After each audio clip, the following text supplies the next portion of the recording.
This is the Rise Up See Red podcast, all about the Arizona Cardinals and the NFL, featuring insider and outsider perspectives. Enjoy the best hour of Cardinals talk on the web.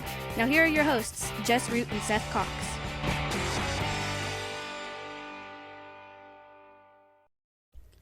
Hello, Arizona Cardinals fans, and welcome to the latest edition of the Rise Up See Red podcast. I'm your host, Jess Root from CardsWire.com, and this is episode 245 as the Cardinals are coming off of a 31-9 loss to the New Orleans Saints. I'm Jess Root from CardsWire.com, USA Today NFL wire site covering the Arizona Cardinals, and my co-host, as always, is Seth Cox from RevengeOfTheBirds.com. Seth, we've got a lot to talk about today. We've got a loss to talk about, but even beyond that, because this is a short week, the Cardinals are going to be playing on Thursday night. We've got the trade deadline that passed. We're going to talk about Kenyan Drake, the addition of him in the wake of some injuries. We'll talk about whether or not they should have made some other trades. We're going to talk about what exactly happened against the Saints, what went well, what didn't go well. Talk about some playing time changes, particularly Hassan Reddick, who's got some playing time changes. We'll do some mid-season evaluations, and then we'll not do too much preview, because I know what a lot of you all will be listening to this show. It might be after the game's already happened. So essentially what the Cardinals must do to win this game against the 49ers on Thursday night. Seth, how is everything for you? And my goodness, are you ready for this quick turnaround? I think this year, not that I play football, it's just as difficult for the writers who are used to a routine of content to have to compact that into 3-4 days, because that's rough. Yeah, it is, and especially when you have the Cardinals going up against maybe the two most physical teams in the entire NFC back to back. That makes things really, really difficult to deal with.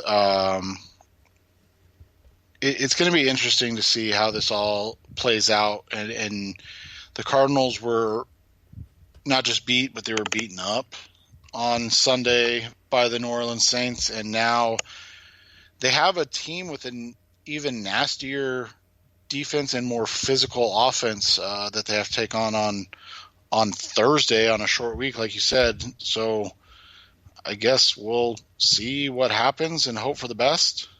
Spooky stuff. It's Halloween night. The Cardinals play the 49ers.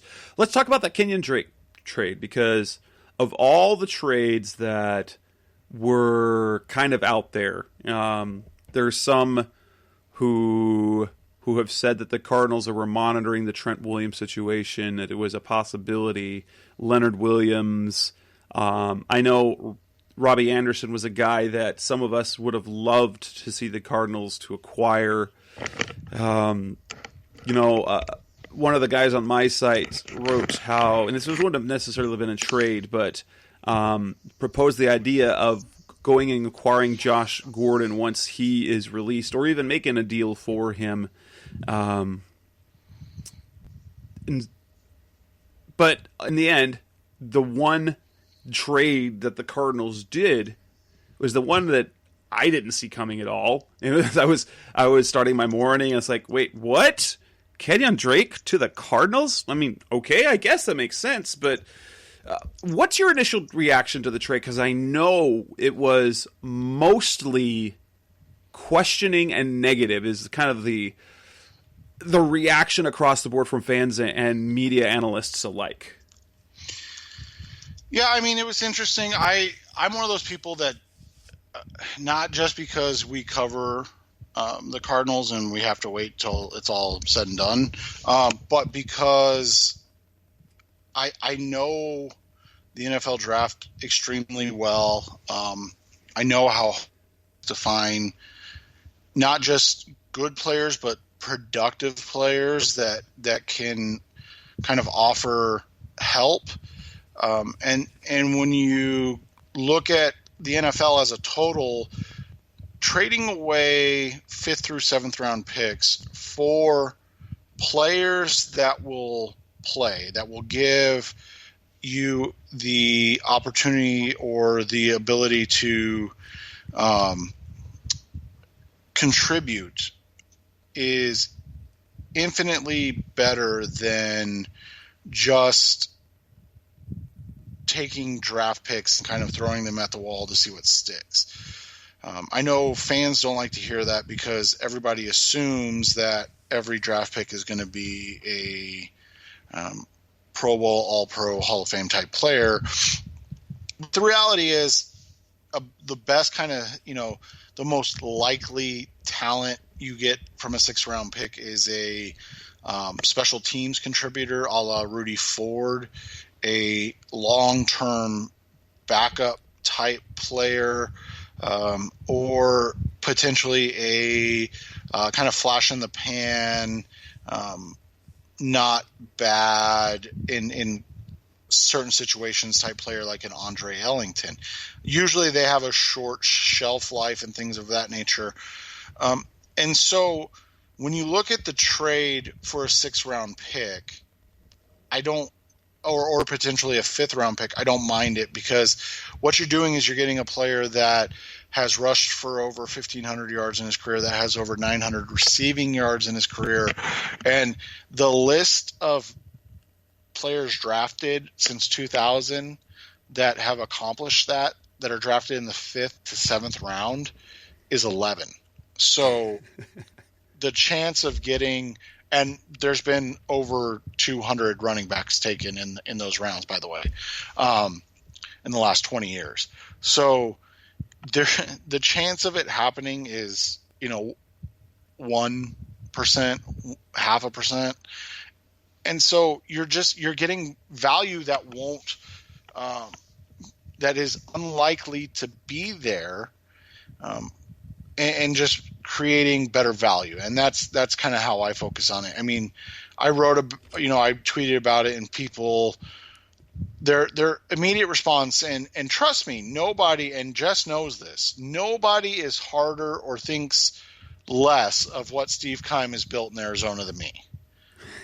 But it's true. It's true, guys. The 6th-round pick thing, I mean, it's comical to be upset with him about not hitting on 6th-rounders.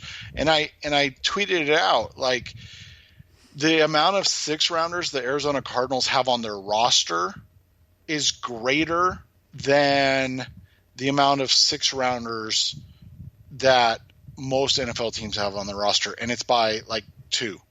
So, and you remember they drafted 2 6th-rounders and kept both 6th-rounders this year. So it's just not something that you see a lot in the NFL. So I get the idea that, we don't want to give up draft picks, but at the same time, they're draft picks. Like, they're literally going to be cut 90% of the time. Well, and here's the thing. You're like, fans are saying, why is Steve Keim trading away draft picks, and then turning around and saying Steve Keim's terrible at the draft?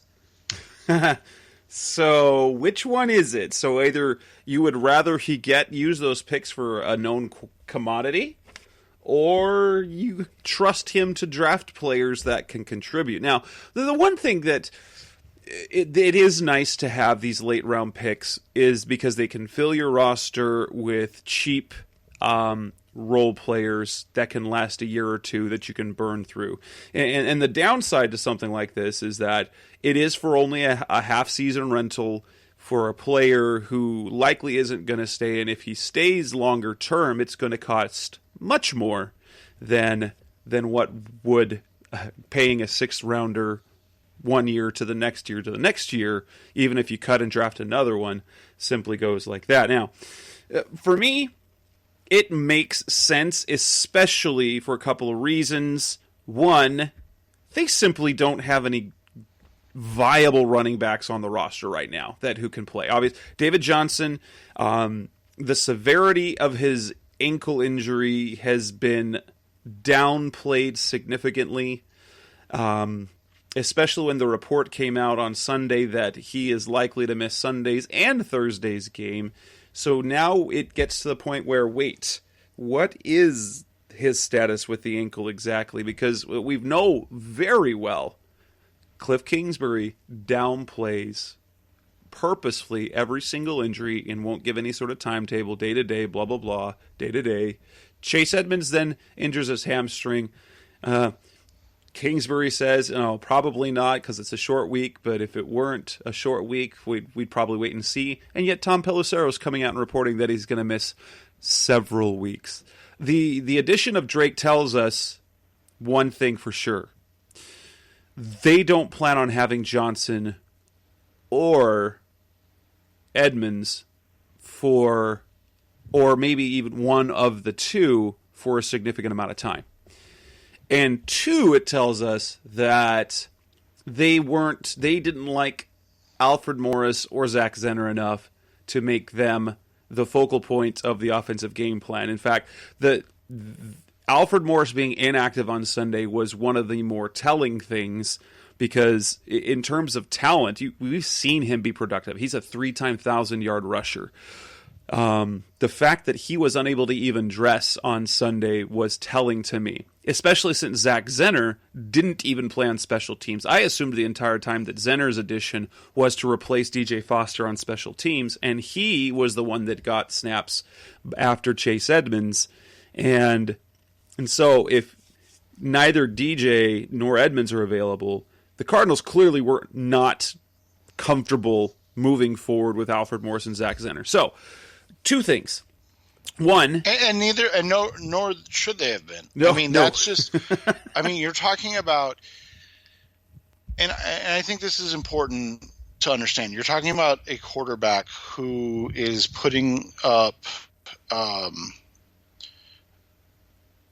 numbers that will break a lot of records. You're talking about a quarterback that is clearly a budding star in the league, and so this is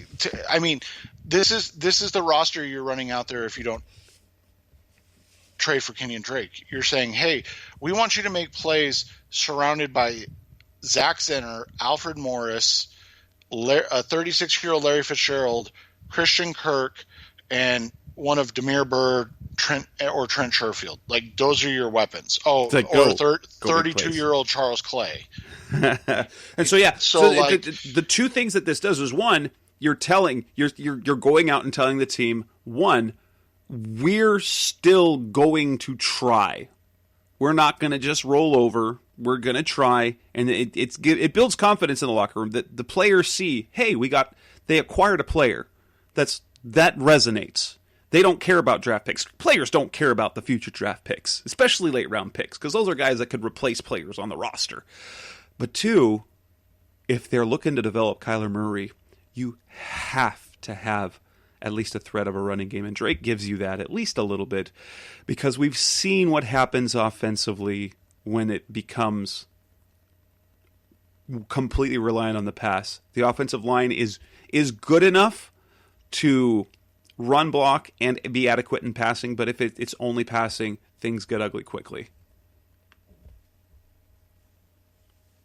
Right, and you look at who they're playing this week, and I know we're going to get to that, but if you're going to drop back 60 times in a game, we saw what happened against Carolina. We saw what happened against Washington. And Washington was played in that Washington game was played in like a hurricane. So this was a move that you just hope gives you some semblance of a kind of balanced offensive attack more than anything, because Nick Bosa, DeForest Buckner, Eric Armstead, when you kind of look at who the San Francisco 49ers are on paper, they're the best pass defense in the NFL. They only allow 128 yards per game. That's amazing. And so they only allow 11 points per game. They are, statistically speaking, one of the best defenses ever through this point in the season. And the only reason you don't hear about it is because the New England Patriots are doing something at such a historical rate that's never even been seen before, that nobody else can get any run on about their defense. And so the 49ers are on pace to have 3 players with 10 sacks and then 2 additional players with 7+ sacks. That's just absurd to even think about. It is. And, say what you want. It basically, if this ends up being a 6th round pick, it is the pick that the Cardinals acquired from the Patriots for Corey Cunningham. If you want to think of it that way, would you trade Corey Cunningham for Kenyan Drake even for half a season? Yeah, who wouldn't? Unless you view Corey Cunningham as a future starter, which the Cardinals clearly did not, because had they not traded him, they would have cut him. That's a trade you make every single time. And especially if he ends up walking at the end of the year, then you're basically giving up a 6th round pick for potentially a 6th or 7th round pick, compensatory pick in 2021. So, depending on how things play out in free agency, is it really that big a deal? No, it's not. And there is the potential for him being solid. After all, this was a guy that had over 1,000 yards from scrimmage, I think it was last year. And so he's clearly has some talent. He can catch the ball. He can make plays in the pass game. He can make plays in the running game. And so he makes a nice complement, at least a nice piece in this particular offense, which, a running back catching passes is kind of a good thing to have. Yeah, and Drake is not a guy that is going to be simply a 1 to 2 game fill-in type guy. He's a guy that can be kind of the dual threat along with whether it's David Johnson or Chase Edmonds, whoever's the healthiest. He's a guy that can create in the open field. He's not a guy I would say is your daily lead back type of guy. But if you're talking about 1, 2, maybe 3 games of him being a lead back and getting 25 touches, I don't think it's a bad thing. And the thing is that he is a guy that has had success at a couple different ways, and that shows that he is somebody that can be continually effective, especially in an offense that lacks that. I mean, let's be honest. They don't have a bunch of guys that you're like, hey, this is a good lineup and good roster, right? So coming on to the Rise Up See Red podcast, we'll talk about the trades that didn't happen and maybe the trades that should have happened. That's coming up next on the Rise Up See Red podcast. We're back on the Rise Up See Red podcast at this hour of Cardinals talk on the web. So obviously Kenyan Drake was the one trade that did make. There were a number of trades that they didn't make, and maybe they should have made. Seth, was there any particular deal out there or player available that you wish the Cardinals had done? I know it came out, Patrick Peterson, the Cardinals took several calls, there were significant offers, but simply weren't interested in trading him. We've talked about this. Should the Cardinals have traded Patrick Peterson? 1, 2, should they have made any moves for anyone else? It's one of those things. I don't know what the reported rumors are that came out, but I'll say this, that trading Patrick is the right move in the sense of you have a guy that could return value, and that's the only way you trade him is if you're getting value in the pick. So if the Eagles say, hey, we'll give you a 1 and just throw a name out, Nelson Aguilar, which had allegedly been on the table from people I spoke with. Do you make that trade? If the Eagles don't make the playoffs, so you're looking at a top 20 pick, I mean, how would you feel about a top 20 pick for Patrick Peterson at this stage? I wouldn't like it. simply because, but I'm also of the feeling there's like, how do you replace Patrick Peterson when he's your only talented defensive player in coverage? And so that's the thing. I mean, if you get overwhelmed and they say, hey, again, I'm just kind of spitballing. I don't really know what offers were out there, but if New England comes to you and says, hey, and obviously this was never going to happen, so I'm not saying it was on the table or viable, but if New England comes to you and says, hey, we'll give you our one, which is going to be 32, and N'Keal Harry. Okay, now maybe you start to listen, but you're talking. It has to be a significant trade, and if it's not a significant trade, then at that point it just doesn't make sense for the team, as you said, in the kind of long-term outlook of what they're trying to do, because trading him now for a team that could make a playoff push versus maybe trading him in March or April when you know what draft pick you're getting, and say for, again, I'm just throwing teams out there, say a team like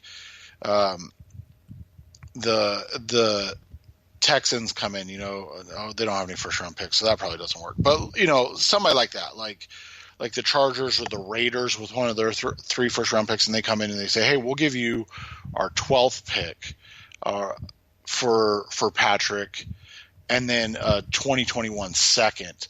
That's probably better than getting a first for a potential playoff team, somebody that's looking to make a push. So I think that's part of the reason. The other reason is, and you kind of hit the nail on the head, they just don't have. I mean, if Robert Alford's coming back this game or next game, I guess technically is when he could come back.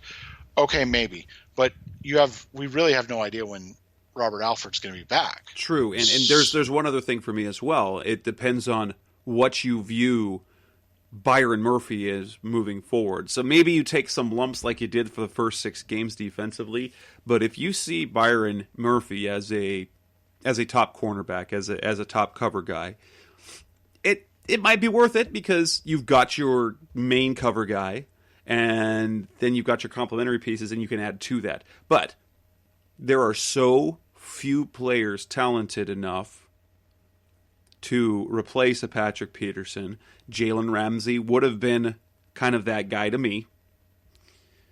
Other than that, why in the world would you do it? So unless you've got a Jalen Ramsey on your roster, why in the world would you trade away one of the most difficult positions to find?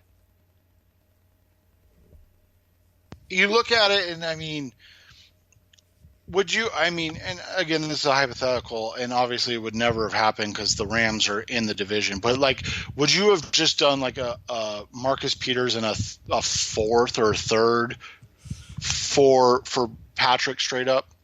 Like those are like the questions, and I think you're saying all the right things about that. Like, it has to be the right return at the right time, and doing it now when you're 3-4-1, technically still in playoff chase, you're technically, or you are at a position where you don't have much talent at the cornerback spot right now. It doesn't make sense to me to just make that move.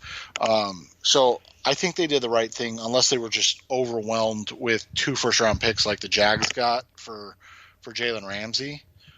It doesn't make sense at this time. Other deals, though. Trent Williams, even though there's people out there saying that the Cardinals were kind of in the mix there, they were monitoring this situation, might have made sense, but now he's going back to Washington. He's reported. Players that really would have been nice fits.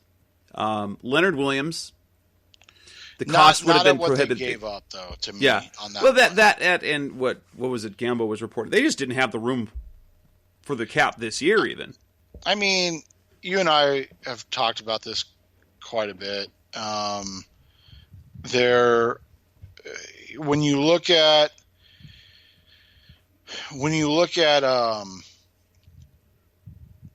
cap, it's really not a real thing.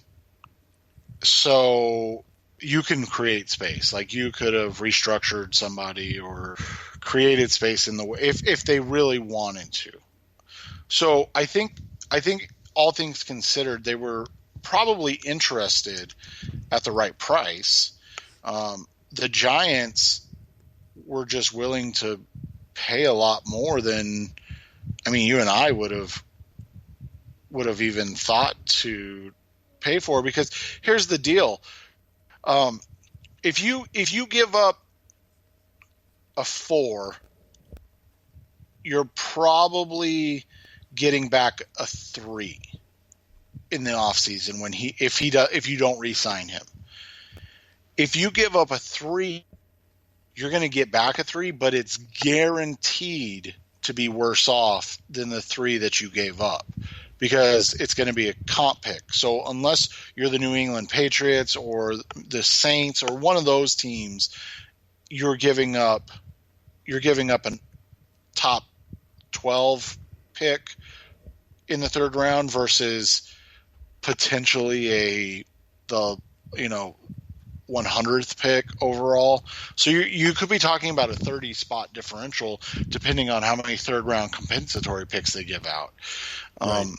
And so for that reason, to me, it didn't make sense unless you had a behind, off the record handshake deal. Hey, Leonard wants to re-sign in Arizona. So trade a third, and then we'll get a deal done where. So, I mean, and that's the next question you ask: is Leonard Williams somebody you want to give a 4-year, $60 million deal to? That is the thing. What about, say, Robbie Anderson? Would have been a really nice fit here in terms of offensive scheme, but again, you kind of hit the same thing again. What do you give up, and what's it going to cost to bring him back? And just how does that move forward? Because obviously, putting him out on the field instead of a Demir Bird or Trent Sherfield is much more appealing, right? Yeah, and the hard part with Robbie is why he was drafted late and why he had 0 suitors when it kind of was all said and done. And that is, the talent has always been there, but there are apparently, and I didn't even know this, somebody texted me about it afterwards, there are apparently off-field concerns that go into, and not even like arrest or anything like that, but apparently he's kind of a headache to deal with. Shocking, a wide receiver being a headache. And so that is kind of where this all stemmed from, is that they were just hoping to get something because they think he's going to end up being a guy that goes on the restricted market. They put a second-round tender on, and then they're able to just kind of hold on to him because nobody's going to want to give up a second-round pick. Does that make sense? Yeah. And you might know this. I don't.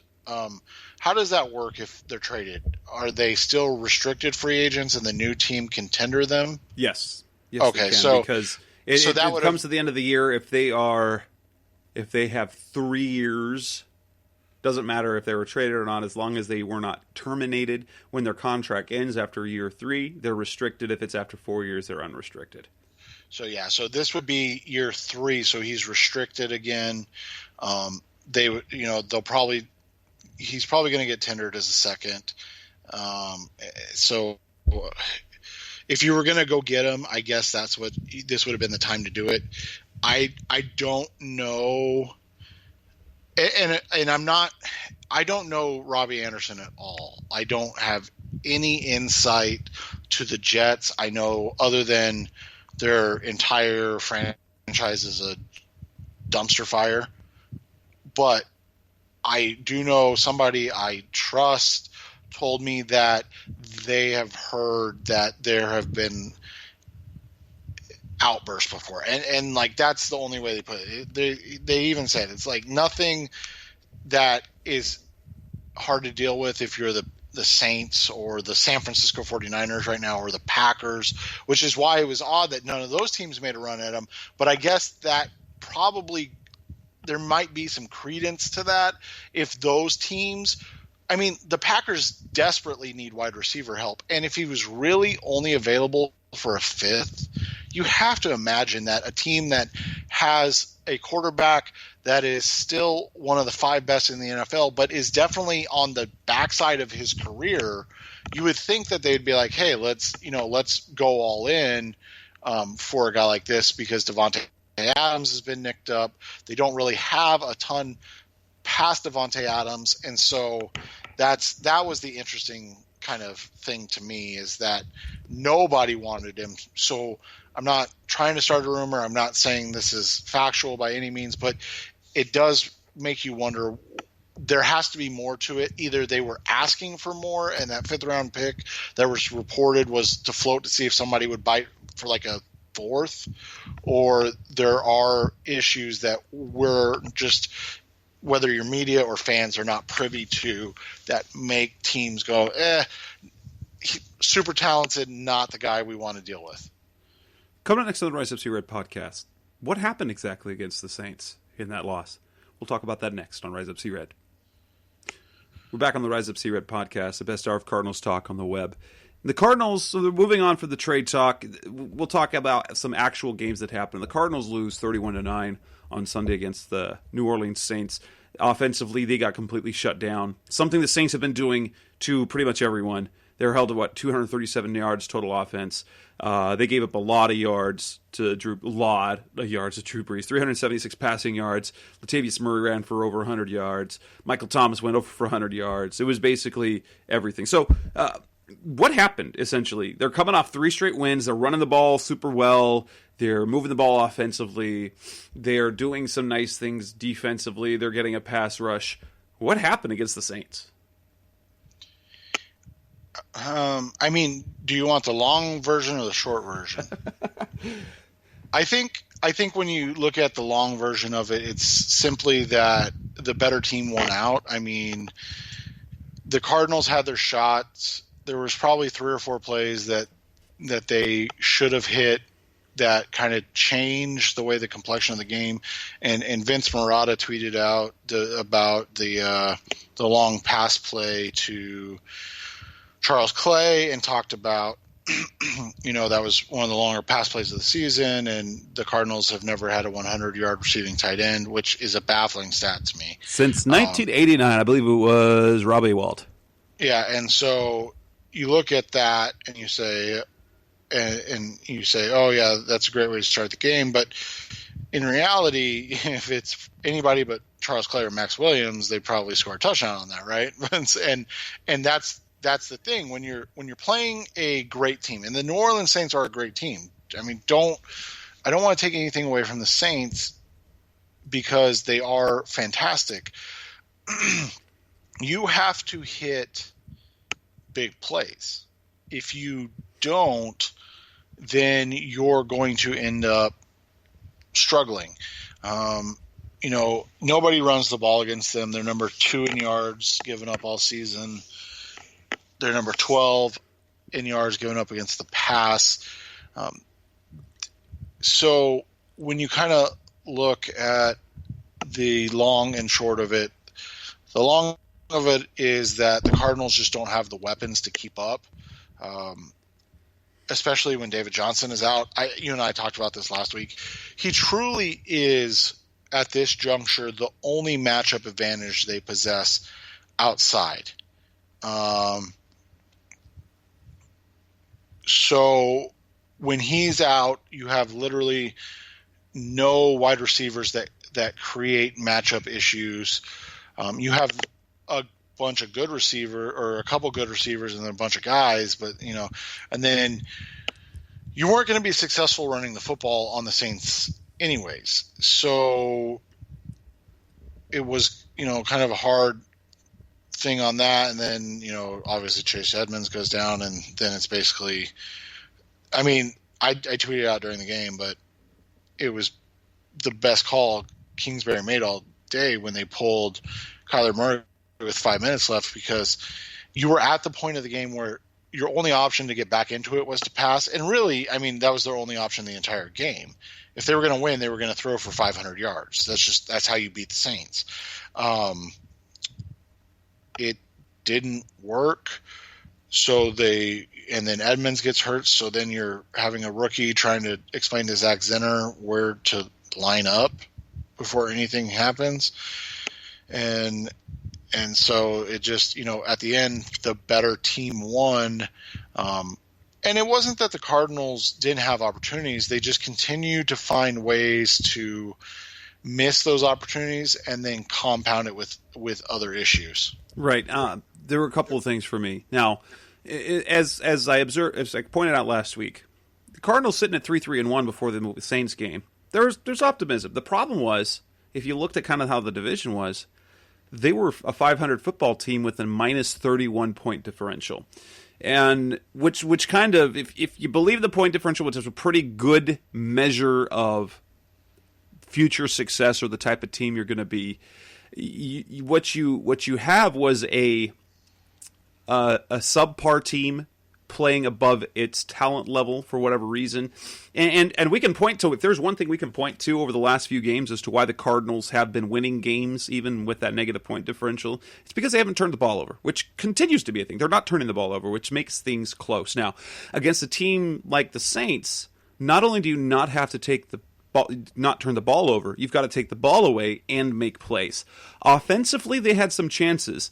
If you want to kind of point to the Charles Clay play that was a big 47-yard play, but was not a touchdown. That's one thing that you've got to hit on. The throw to Larry Fitzgerald in the end zone should have been a touchdown. It happens. He got pushed out, so he couldn't get that second foot down. But that's one of those things they've got to convert. That fateful fourth down play when they were at their 29, and then everything's kind of steamrolled after that. That was kind of the turning point of the game. You've kind of felt like the Cardinals are hanging on, but it doesn't feel like it's going to be like that for very much longer. And they go for it on 4th and 1 at their own 29-yard line, and they fail on that. I completely am okay with the decision. Obviously the play call didn't work. Maybe if you flip-flop them, you go with that run play on 3rd down and then the cute pass on 4th down. Normally, based on what we've seen from them this year, they convert, and then maybe something happens offensively. They didn't hit on those plays. And defensively, they played about as well as you could expect early on. They were fortunate that New Orleans missed a field goal and that as time expired in the first half, the touchdown came off the board because of a holding penalty. And so it ended up being 10-6 at the half instead of being 20-6 at the half. And then things sort of fell apart because defensively, they really, schematically, it didn't look good because they were allowing them to just pick them apart. They did not challenge Michael Thomas.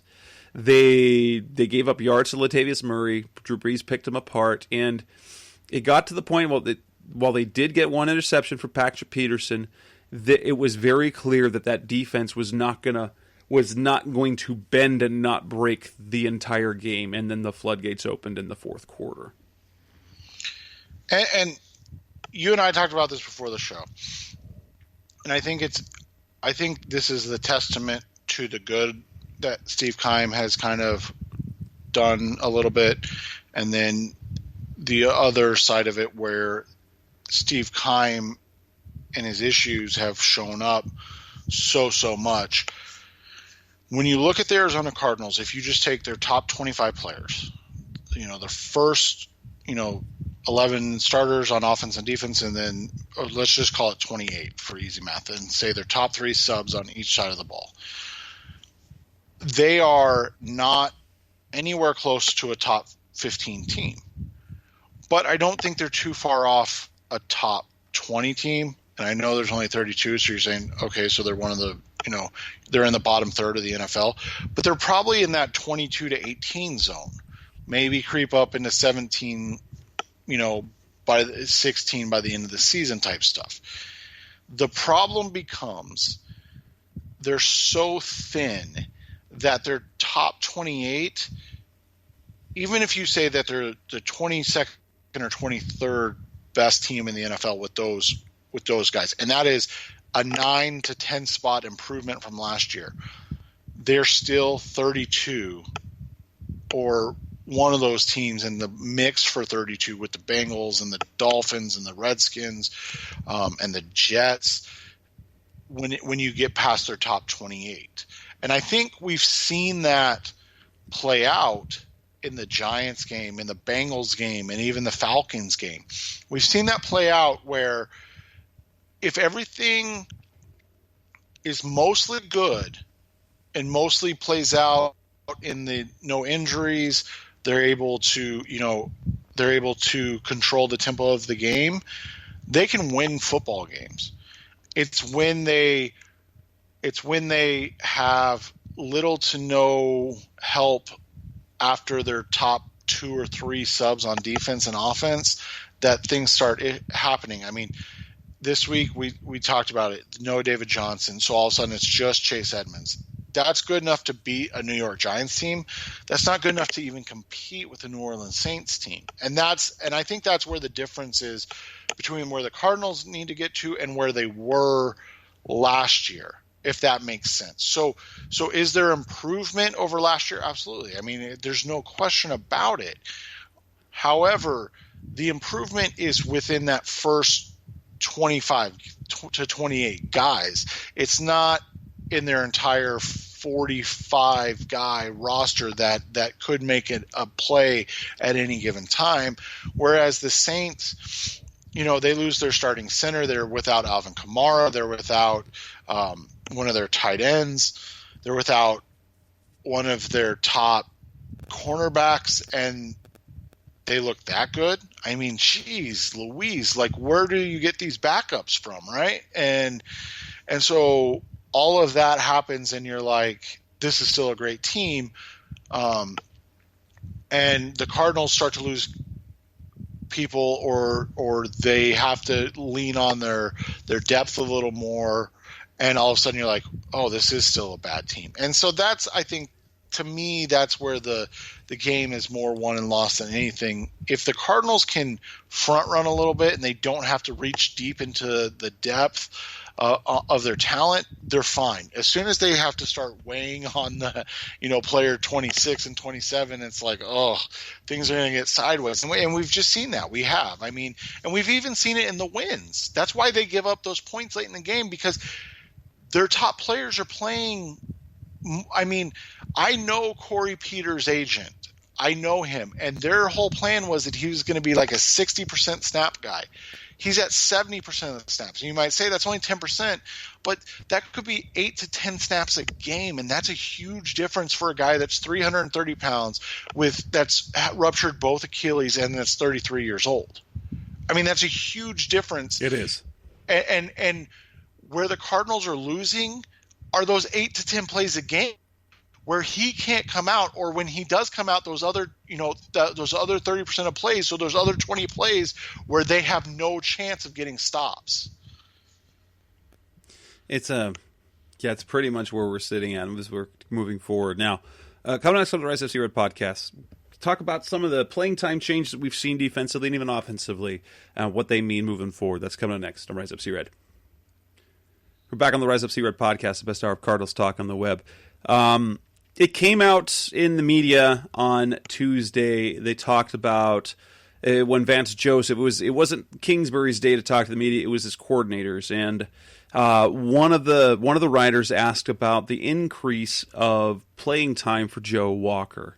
And Vance came out and made it known that Joe Walker had earned a spot on the base defense. Now, the truth is, I noticed this last week when I wrote my article about the snap counts against the Giants. The problem was no one really noticed it because the Cardinals were in base for literally only 6 snaps. But it's one of those things you can see when you kind of look at the pattern. So you look at Tremaine Brock now. When Tremaine Brock plays, he's nickel. So if someone plays the exact same number of snaps as him, they're playing nickel. And if there's another guy that's playing in base, that's kind of that. So Joe Walker played 6 snaps against the Giants, and Reddick played the other however many, 64, 65, maybe it was 7 snaps in nickel. But it was noticed this last week because the Cardinals played base on 40 of the 76 snaps against the Snates. And so you saw a lot of Joe Walker. You saw not very much of Tremaine Brock. And so what we've found is Hassan Reddick again appears to be going backwards into where he's supposed to be. Vance Joseph said that they're using Walker in base because of his experience, because he's been playing inside linebacker lying under the Reddick, and he doesn't get fooled by the misdirection, jet sweep, jet motions, and things that offenses will do, particularly the 49ers will do, to try and move your eyes and deceive you and get you out of your gap. And so Reddick is going to be, for now moving forward, strictly nickel, where they can use his talents, where he can run with guys in coverage and he can hit and he can rush the passer. That said, how disappointing is it that he continues to, for lack of a better word, not progress from where because basically he's doing the same thing that he's always doing. So he's not technically getting any better. Right, and you and I were talking about this off the air, and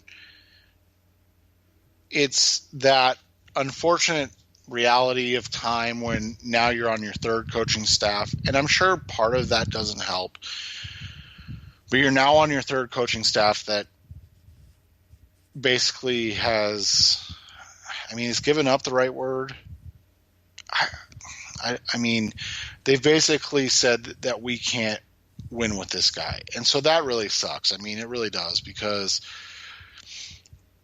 when you look at it from a schematic standpoint, he's had James Betcher, he's had whoever the dude was with Steve Wilkes last year, and then he's had Vance Joseph. Those are 3 different coaches, teaching techniques, schemes, being asked to play. Again, that probably didn't help, but it also means that there's 3 different coaching staffs that have gone, and said, this is not a guy that I can consistently trust and win with. If you go back to our podcast, probably not draft night. I don't know if we ever do a podcast on draft night, but right around that, we were both, I wouldn't say ecstatic with the Reddick pick. You were happier because you called it than anything else. But we both understood the pick. Well, he was a perfect Steve Keim pick. Right. We both understood the pick. Senior, super athletic, fantastic kind of leadership, attitude, skills. Something that they've been looking for in terms of, and I hate this term, but a football guy, like a guy that wants to learn and be part of football. But there was always a concern, and I expressed this to you leading up to the draft, on draft night, ever since then. As great of an athlete as Reddick is, and there's zero that can be disputed about that. One of the biggest and most important things about playing linebacker is understanding what your eyes are telling you. And you cannot teach that. And that's just where Reddick is at this point. He's not a guy that understands his reads. He doesn't understand his keys. And part of that is simply he'd never played the position growing up.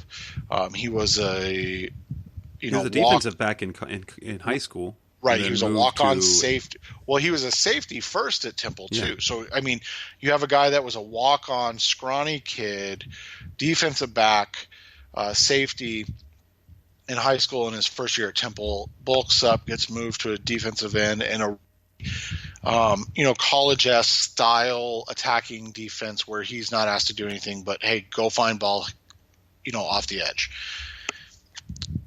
Size, prototype, speed, all of that fits the inside linebacker profile. The problem just becomes he's truly not an inside linebacker. And he never was. And so that's the thing. That's not his fault. I mean, what is he supposed to do? Be something he's not or has never done. And so that was always kind of my issue with the pick. And it's just come to pass that was the reality of it. I mean, you go back. The projection never happened. He was supposed to, because everyone was in love with what he did at the Senior Bowl. But the projection never actually moved forward. They saw the physical traits and the ability, and it just never translated the rest of it. Because when it comes to man coverage, he does okay. He gave up the touchdown to Murray in that game because he didn't use the right technique. He let Murray beat him outside when he had inside help. Right. And I think what ends up happening, and this always happens, is that you look at the guys that could have been instead. And that's where you see kind of, the problems that ended up happening. And you've got a guy like Zach Cunningham, who that was my kind of favorite guy coming out at the inside linebacker position, because he was a true linebacker. I mean, that's all he did at Vanderbilt. That's what he played. Obviously he's injured this season, or he was injured last season, I believe. But you saw Duke Riley in the third round not be a bad pick.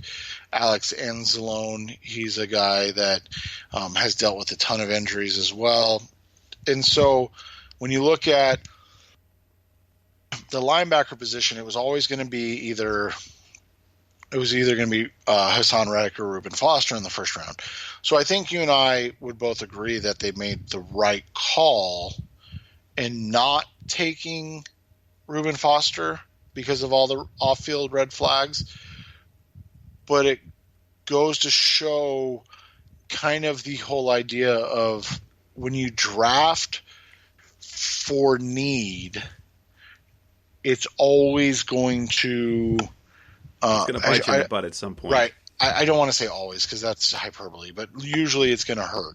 And the Cardinals came in and everybody knew they needed inside linebacker. They desperately needed inside linebacker because Deion Buchanan was coming off his worst season as a pro, struggling with injuries. They didn't have Larry Foote was retiring, so they needed somebody to kind of pair with him. Or Larry Foote had retired the year before, so it was kind of painting yourself into a corner, and it didn't work out. I mean, it is what it is at this point. I guess now the hope is that he can be a guy that gives you good snaps as a nickel linebacker and contributes on special teams, and he's going to be a guy that gets about against most teams he's going to give about 60% of the snaps, 40 to 60% of the snaps every game, I would say, depending on the team. Wouldn't you agree with that? Yeah, definitely. He's still going to play significantly, but it's just showing that he isn't becoming exactly, and people use this as kind of a bust. It's not a bust. It's the Levi role. Right, it's the Levi Brown bust type thing where they're NFL players. He never becomes what he's supposed to be. Right. You'll never be able to justify the pick at this point. A couple other. Go ahead. That's the issue, and that's what I was going to say. That's just the issue with that one. We see some playing time on the offensive side. Keyshawn Johnson was a guy playing a whole bunch. His playing time has almost disappeared. He played really very, very few snaps against the Giants, was inactive against the Saints. It seems that things have slowed down for him a little bit in terms of production, or whether that's Trent Sherfield's work in practice, or simply that Damiere Byrd is back and they're using the tight ends more. Defensively, we see as well, it's kind of an interesting thing how they use the two Thompson safeties, the two rookies. They have now set roles. Jalen, the supplemental pick, he is a base safety, and Deontay Thompson, the kid out of Alabama, is a nickel safety. I honestly have not been able to see. I don't watch the defensive secondary in area as much. How do you see that playing out? Is that a good role for both of them in terms of the rotation? What does Jalen do better in base that Deontay isn't able to do, or perhaps it's more they want both to play, but they like Deontay a little more in coverage. Yeah, Deontay. We talked about it last week. It's interesting when they had Buddha in on that play against the Giants that game, because you see his shortcomings, right, as a true kind of single high guy playing center field. This is not what he's played. Similar to Reddick at the inside linebacker position, so he's a fish out of water and he's not as comfortable. He's not going to make the plays. Deontay is. That's kind of what he's done his whole career. That's who he was at Alabama, and he was really freaking good at it. I mean, he was the guy that was talked about as a first-round pick coming in to the 2018 season for a lot of the season until the knee issue came up, right? So when you look at it, that's his best use. Jalen's more – we talked about it when they drafted him. He's kind of Buddha light, as in kind of a box safety, dime slot guy that can run and cover a little bit better. And so it's interesting that you're splitting those roles, because now I assume teams know what you're doing. I mean, obviously they're not playing. They're not going off like cover 3 or cover 1, depending on what the call is, because you're seeing Buddha play that center field position when Jalen comes in, and that is more to me what the issue is than anything. It's not that they're rotating Jalen and Deontay. It's that they're technically rotating Buddha and Deontay, or Buddha and Jalen, but Buddha never comes off the field, if that makes sense. So technically, yes, they're rotating the rookies, but the way they're doing it, they're actually rotating Buddha, asking him to play 2 different safety positions in the same game, and when he's in with Jalen, typically that's when you see the big plays happen, because Jalen's not as good as Buddha, not shocking, I know, and Buddha is not a natural at free safety, so he's probably not even as good as Deontay. So it does kind of beg the question of, why are we just not seeing Deontay and Buddha all the time, and then Jalen maybe coming in for snaps? But who am I to judge? And for me, the interesting thing is just how the offensive is evolving. They use the tight ends much, much more than they did at the beginning of the year, and part of that simply because they're not getting good enough play from the receivers, and it gives them the flexibility. Well, let's kind of move from there. Coming up next on Rise to See Red, we'll do a little bit of some mid-season evaluations before we talk about, briefly, the 49ers game. So, evaluations coming up. That's coming up next on Rise Up See Red. We're back on the Rise Up See Red podcast, the best hour of Cardinals talk on the web. Mid-season evaluations. Let's kind of start with the coaching. How would you evaluate the coaching so far? And I think offensively, I am pleased with what we're seeing overall, especially from Kingsbury. Defensively, I have some questions schematically about Vance Joseph's decisions and rotations and things like that. What do you think of the coaching so far? I think offensively we've seen the growth of this team. And people take that the wrong way, because they go, well, I mean, they're not good. Just counting stats wise, they're 20th in scoring, but they're up 8 points a game. I mean, that's a lot. That's a touchdown a game. Offensively passing, they're 19th in yards. Rushing, they're 14th in yards. They're 9th in yards per average. A lot of that is, Murray's presence. They've created more scoring opportunities. They're 11th in scoring percentage, which is great to see. Their time of possession is is better. So they're improving in every situation. And you look at it, and we kind of talked about this at the beginning of the show.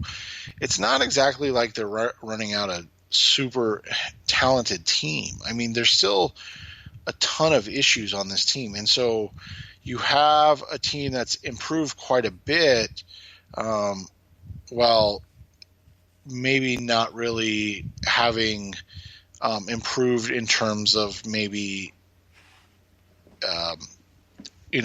talent-wise. So the schemes are doing a lot, and I think to me that's a big thing. And one of the most impressive things, if you look at it, I saw this tweet from Kyle Odegaard at the Cardinals, azcardinals.com, and he was citing Football Outsiders. Their offense last year was 40%, like almost 41% below average. Their offense this year is like more than 1% above average. That's significant. Now, defensively, that's another story. They haven't done much improvement. Part of that was handcuffed without Patrick Peterson, but they seem to be getting the pass rush back going. They didn't have a major problem with that last year. They got some contributions inside and outside from guys other than Chandler Jones. So the pass rush is okay, but the run defense is no better. Not really. Coverage is the pass defense is definitely not better. They're giving up massive amounts of yards. They're better defensively against scoring, but they're just, I don't know how much to think, but I'm not happy with how the defense is playing, especially because they're putting more pressure on a young offense to perform. And the defense was supposed to be the stabilizing point, I think, because that's why they brought in all those veterans for Vance Joseph to use, who'd worked with him in his system. Yeah, and you look at it, last year they were 32nd across the board in passing defense. I mean, or in defense, they just weren't very good, like you said. I mean, and so that creates an issue. Their pass defense last year wasn't awful, but I mean, their run defense last year, they gave up almost 2,500 yards rushing. They're halfway through the season this year, and they're on pace to give up 2,000 yards rushing. So, I mean, 500 less yards rushing, that's pretty good. But they're on pace to give up 1,200 more passing yards. They're on pace to give up the most passing touchdowns in the NFL.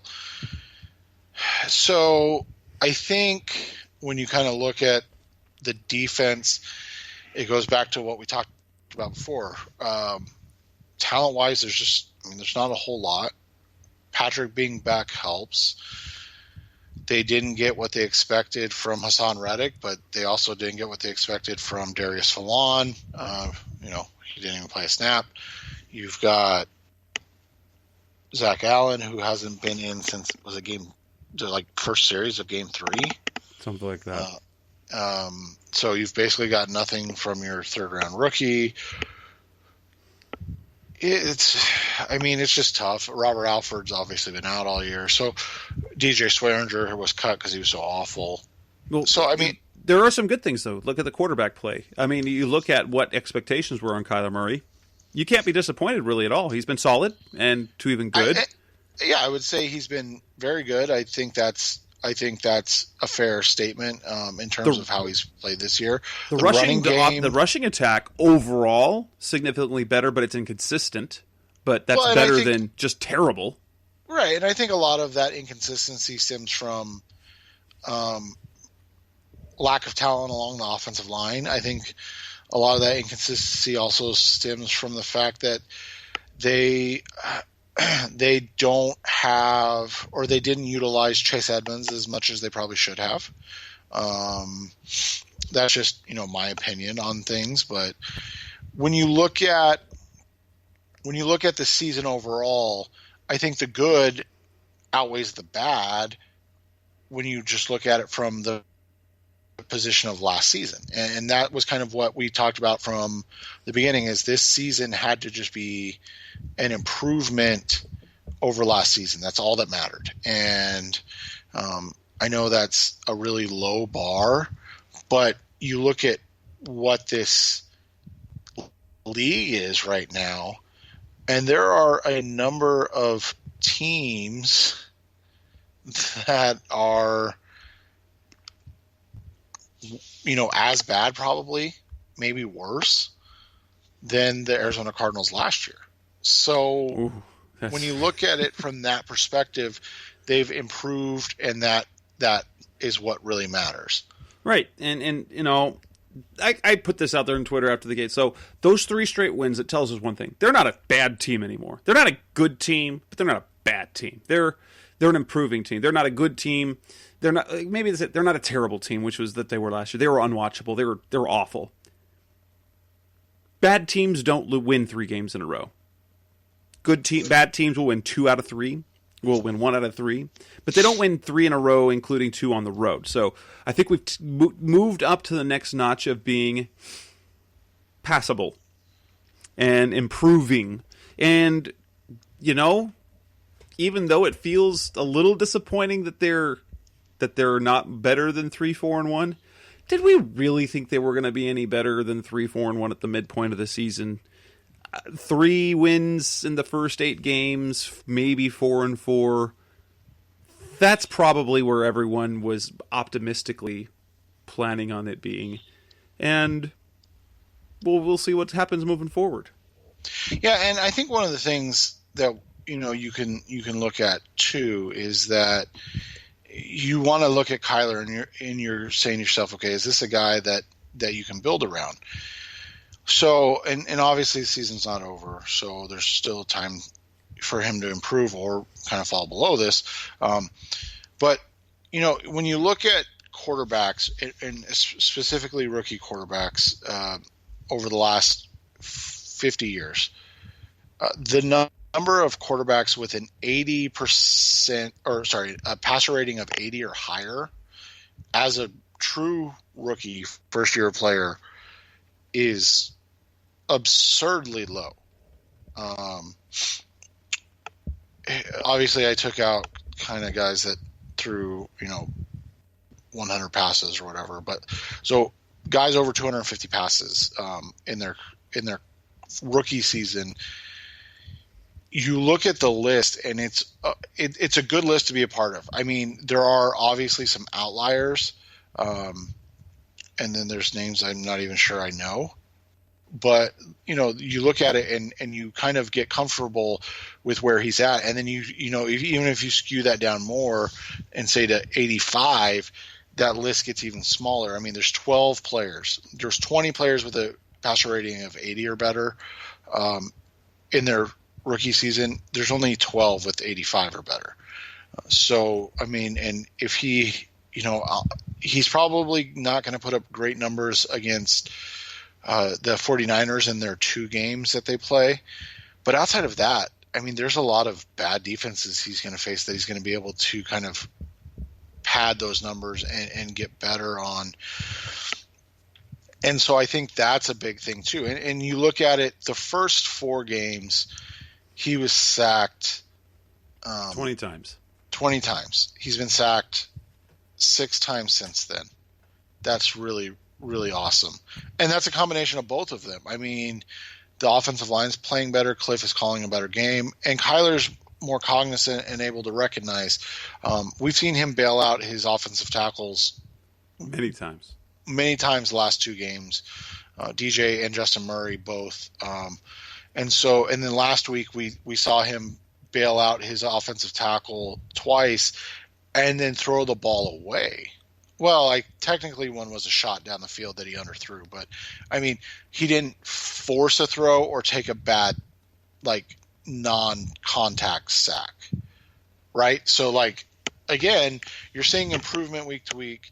You're seeing growth, and I think that's kind of what matters in the end here this season. That was really always what mattered in this season. So I think at the midway point, you are worried more about the defense than anything else. And when you're saying that with a rookie head coach that had a ton of question marks and maybe even red flags, and then a rookie quarterback with the same, I think that you have to be cautiously optimistic for the future.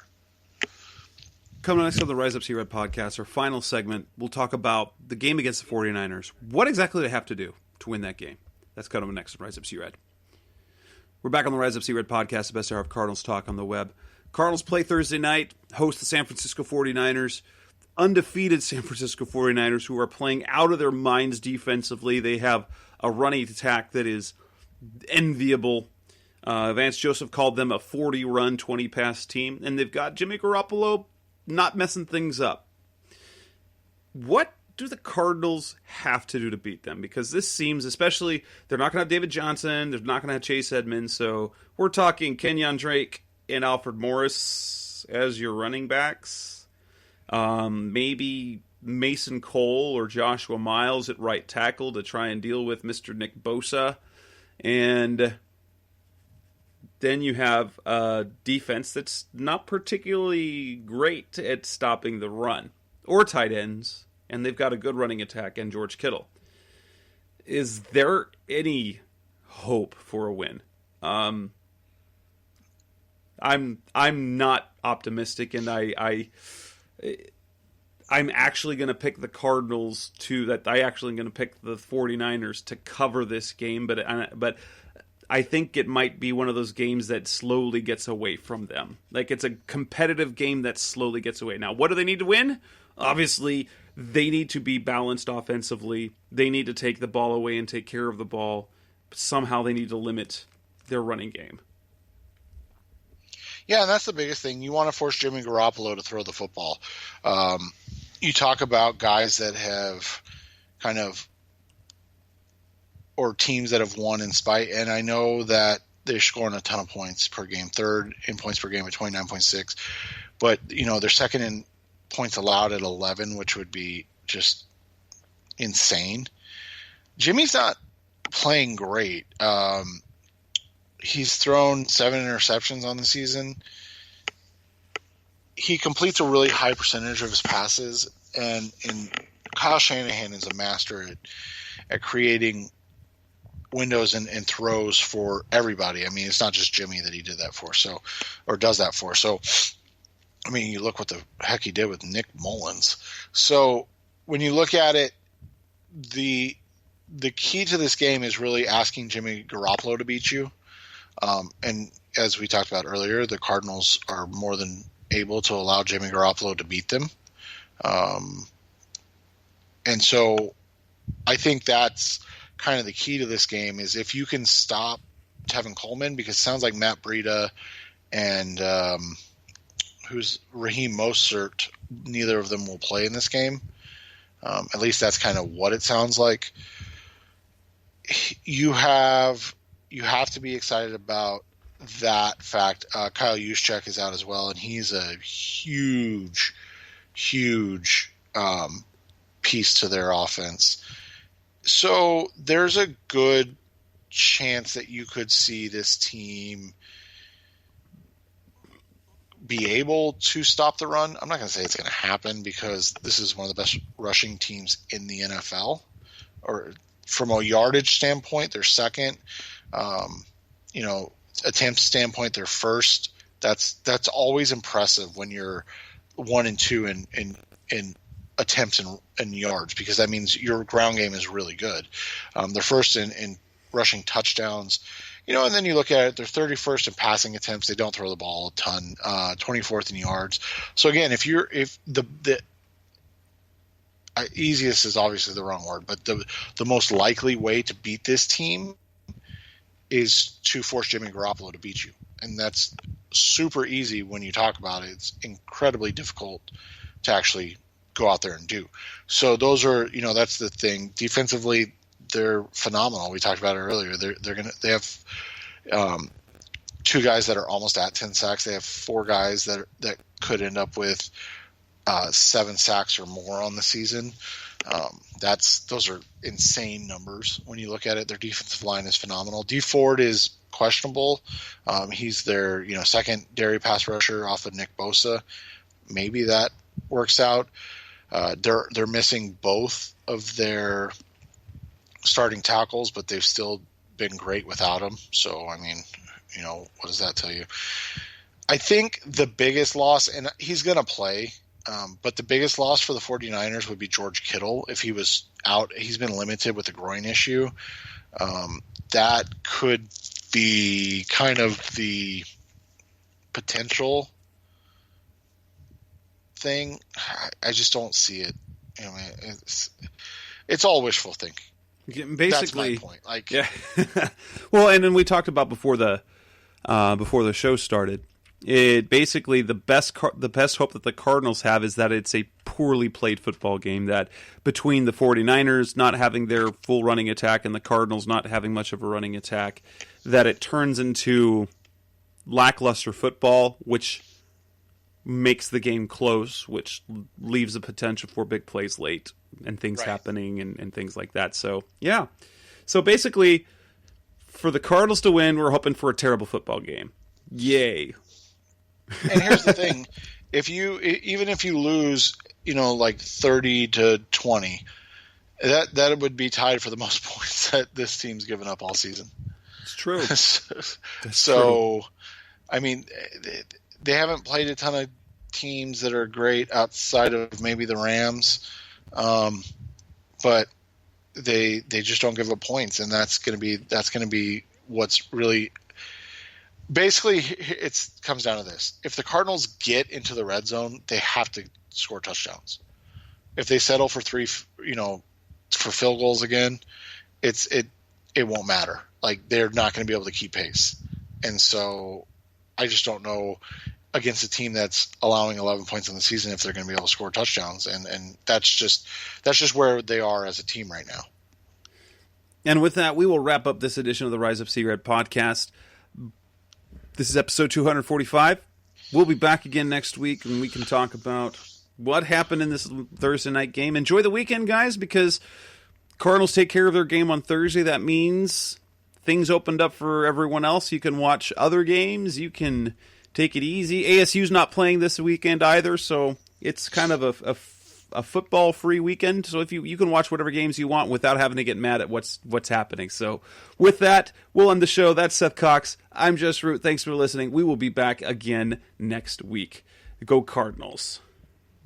Thanks for listening to the latest edition of the Rise Up Sea Red podcast. Listen to previous episodes and subscribe to the show on Apple Podcasts, Stitcher Radio, Audioboom, or many other podcast platforms so shows are delivered directly to your mobile device. Please give the show a 5-star rating and always support the sponsors who support the show. We'll be back soon for the best hour of Cardinals talk on the web. Rise up, Red Sea, be Red Sea Red, and of course, Rise Up Sea Red.